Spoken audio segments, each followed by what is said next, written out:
அனைவருக்கும் வணக்கம். சட்டம் அறிவோம் நிகழ்ச்சியில் நாம் தொடர்ந்து சந்தித்து கொண்டிருக்கிறோம். இன்றைய தினம் ஒரு சிறப்பு சட்டத்தை பார்க்கலாம். தமிழகத்தில் இந்தியாவிலேயே முதல் முறையாக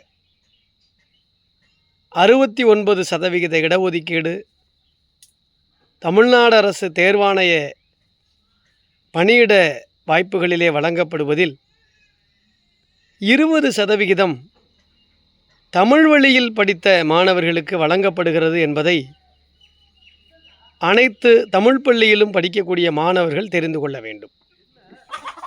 எல்லோருக்கும் என்ன நினைப்பு இருக்கலாம் என்று சொன்னால், குறிப்பாக அரசு உதவி பெறும் பள்ளிகளிலே படிக்கக்கூடிய மாணவர்கள் சிபிஎஸ்இ பள்ளிகளிலும் மெட்ரிக் பள்ளிகளிலும் படிக்கக்கூடிய மாணவர்களுக்கு இணையாக நம்மால் சாதிக்க முடியாதோ என்று நினைக்க வேண்டாம். 1ஆம் வகுப்பு முதல் 12ஆம் வகுப்பு வரையில் தொடர்ந்து தமிழ் வழியில் படித்திருந்தால் அம்மாணவர்களுக்கு தமிழ்நாடு அரசு தேர்வாணையம் டிஎன்பிஎஸ்சி நடத்தக்கூடிய தேர்வுகளில் 20% இடஒதுக்கீட்டை தமிழக அரசு வழங்கியிருக்கிறது. வேறு மாநிலங்கள் எந்த மாநிலத்திலும் இல்லாத ஒரு அற்புதமான வாய்ப்பை தமிழகத்திலே வழங்கியிருக்கிறார்கள். ஆகவே தமிழ் வழியில் படிக்கக்கூடிய மாணவர்கள், நாங்கள் எல்லாம் கிராமப்புறத்திலே பிறந்திருக்கிறோம், அரசு பள்ளியிலே படிக்கிறோம், அரசு உதவி பெறும் பள்ளியிலே படிக்கிறோம், எங்களுக்கு அரசு வேலை என்பது எட்டாக்கனி என்று நினைத்துவிட வேண்டாம்.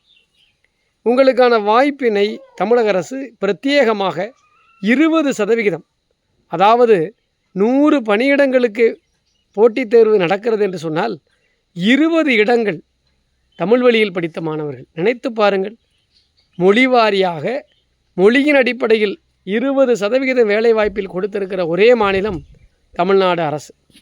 ஆக இந்த வாய்ப்பினை நாம் பயன்படுத்தி எட்டி அந்த கனியை பறிக்க மாணவர்கள் முயல வேண்டும். ஆகவே சிறுவயது முதலே ஒரு அரசு வேலைக்கு செல்ல வேண்டும் என்று சொன்னால், நமக்கு ஆரம்ப பள்ளி முதல் உயர்கல்வி வரையில் மட்டுமல்லாமல் ஆரம்ப பள்ளி முதல் தகுதிக்கேற்ப +2 வரையில் கூட, ஆரம்ப பள்ளி முதல் 10ஆம் வகுப்பு வரையில் கூட நீங்கள் தமிழ் வழியில் படித்திருக்கிற பொழுது குரூப் 4 பணியிடங்களும், மற்ற பணியிடங்களுக்கு கல்லூரி கல்வி வரையிலே தமிழ் வழியில் படித்திருக்கிற பொழுது, ஏன் நீதிபதி தேர்வில் கூட தமிழ் வழியில் படித்த மாணவர்கள் 20% பேர் இன்றைக்கு நீதி பரிபாலனம் செய்து கொண்டிருக்கிறார்கள். ஆக இந்த அற்புதமான வாய்ப்பு தமிழ் வழியில் படித்த மாணவர்களுக்கு சுலபமாக இருக்கிறது என்பதை அனைத்து மாணவர்களும் தெரிந்து கொண்டு இந்த வாய்ப்பினை பயன்படுத்தி கொள்ள வேண்டும் என்று சொல்கிறேன். இன்னொரு வாய்ப்பில் சந்திக்கலாம். நன்றி, வணக்கம்.